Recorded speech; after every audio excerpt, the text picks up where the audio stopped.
согласно член 35, став 1, алинеја 7 од Општиот колективен договор за приватниот сектор од областа на стопанството, работникот има право на надомест на трошоците поврзани со работа, утврдени во закон и колективен договор. Алинејата 7 од овој член укажува дека регрес за годишен одмор во висина од најмалку 40% од основицата го следува на секој работник кој што има континуитет од 6 месеци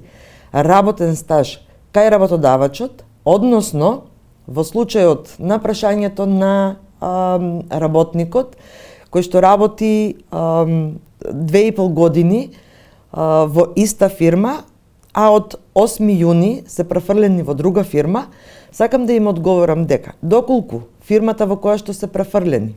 е правен наследник на претходната фирма каде што работеле непрекинато од 2,5 години, тогаш имаат право на регрес за годишен одмор за таковната година. Доколку фирмата не е правен наследник на фирмата од која што се префрлени, во тој случај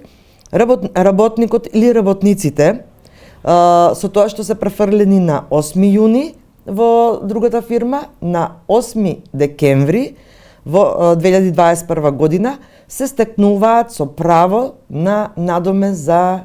годишен регрес, односно К15. Значи, до крајот на годината, работодавачот, доколку работниците се уште се во работен однос кај тој работодавач, има обврска да исплати регрес за годишен одмор за таковната година.